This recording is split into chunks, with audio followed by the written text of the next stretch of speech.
Assalamualaikum warahmatullahi wabarakatuh. Perkenalkan, nama saya Melania Anastasia Gerungan. Saya mahasiswa dari Program Studi Psikologi Islam Institut Agama Islam Negeri Manado. Di sini saya akan mempresentasikan teknik penulisan dalam skripsi, tesis, disertasi, artikel, dan laporan penelitian.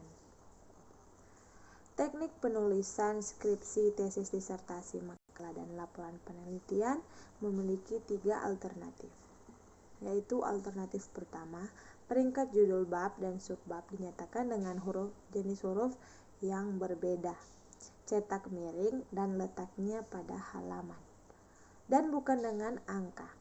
Ini dia contohnya.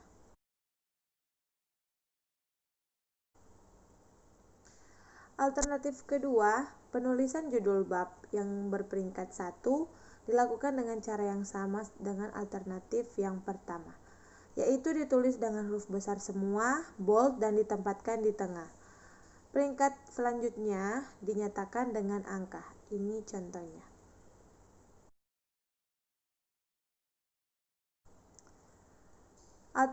Alternatif ketiga, penulisan bab yang berperingkat 1 sama dengan yang berlaku untuk alternatif pertama, yaitu dengan menempatkan di tengah memakai huruf besar semua dan bold. Peringkat selanjutnya dinyatakan dengan huruf dan angka. Contohnya sebagai berikut. Cara merujuk dan daftar rujukan.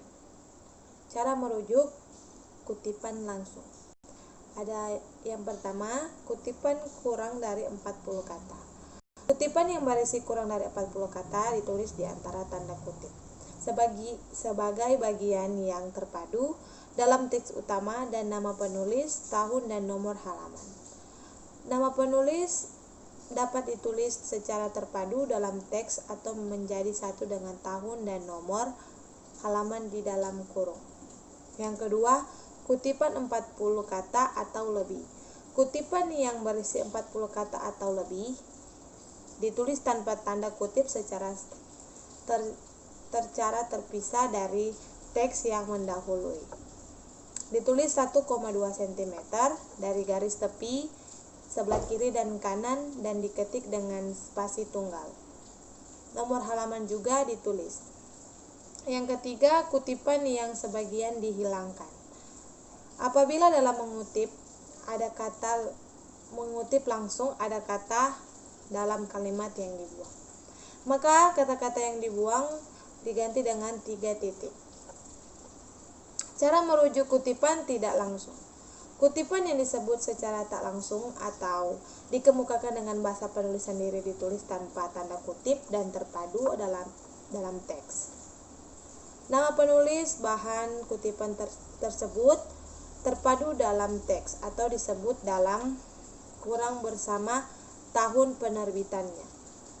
Jika kemungkinan, nomor halaman disebutkan. Cara menulis daftar rujukan. Daftar rujukan adalah daftar yang berisi buku, makalah, artikel, atau bahan lainnya yang dikutip baik langsung maupun tak langsung.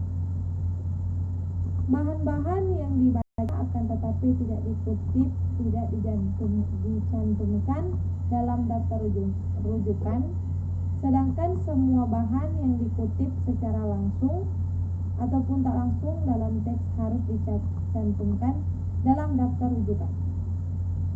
Pada dasarnya, unsur yang ditulis dalam daftar rujukan secara berturut-turut meliputi 1. Nama penulis dengan urutan nama akhir, nama awal, dan nama tengah tanpa gelar. 2. Tahun penerbitan. 3. Judul termasuk anak judul atau subjudul. 4. Kota tempat penerbitan, dan 5. Nama penerbit. Unsur-unsur tersebut dapat bervariasi tergantung jenis sumber pustakanya. Jika penulisnya lebih dari 1, cara penulisan namanya sama dengan penulis pertama. Petunjuk praktis teknik penulisan. Hal-hal yang perlu diperhatikan yaitu pertama, kertas yang digunakan adalah jenis HVS putih, ukuran A4, kuarto minimal 70 gram untuk skripsi, tesis dan disertasi, dan 60 gram untuk makalah, artikel, dan laporan penelitian. Yang kedua, bidang pengetikan berjarak 4 cm dari tepi kiri kertas dan 3 cm dari tepi atas, tepi kanan, dan tepi bawah kertas. Yang ketiga, spasi antar baris artikel ilmiah dengan spasi 1,5, sedangkan skripsi, tesis, disertasi, dan laporan penelitian dicetak dengan spasi 2 kecuali keterangan gambar, grafik, lampiran, tabel, dan daftar rujukan dicetak dengan spasi tunggal. Judul bab dicetak turun 4 spasi dari garis tepi atas bidang ketikan. Jarak antara akhir judul bab dan awal teks adalah 4 spasi. Jarak antara akhir teks dengan subjudul 3 spasi dan jarak antara subjudul dengan awal teks berikutnya 2 spasi. Jarak antara paragraf sama dengan jarak antar baris yaitu 2 spasi untuk skripsi dan makalah dan 1,5 spasi untuk artikel. Yang keempat, judul tabel atau gambar beserta tabel atau gambarnya harus ditetapkan pada halaman yang sama atau jika kemungkinan penyebutan tabel atau gambar dalam teks menggunakan kata tabel atau gambar diberi nomor sebagai identitas. Yang kelima, tepi kanan teks harus rata, oleh karena itu kata pada akhir baris tidak harus dipotong. Jika terpaksa harus dipotong, tanda hubungnya ditulis setelah huruf akhir tanpa disisipi spasi, bukan diletakkan di bawahnya. Yang keenam, tempatkanlah nomor halaman di pojok kanan atas pada setiap halaman kecuali halaman pertama, setiap bab, dan halaman bagian awal. Nomor halaman awal bab dan bagian awal ditulis di tengah bagian bawah halaman.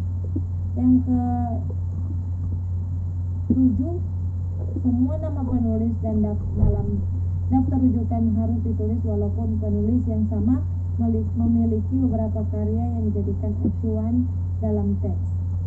Yang ke-8, nama awal dan nama tengah dapat ditulis secara lengkap atau disingkat asal dilakukan secara konsisten dalam satu daftar rujukan.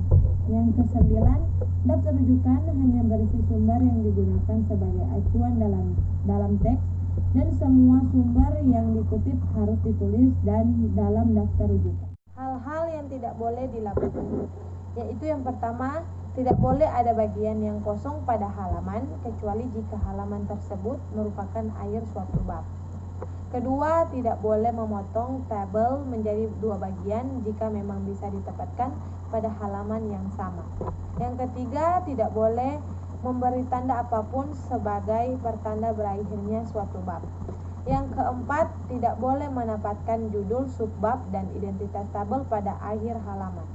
Yang kelima, rincian tidak boleh menggunakan tanda hubung, tetapi menggunakan tanda build.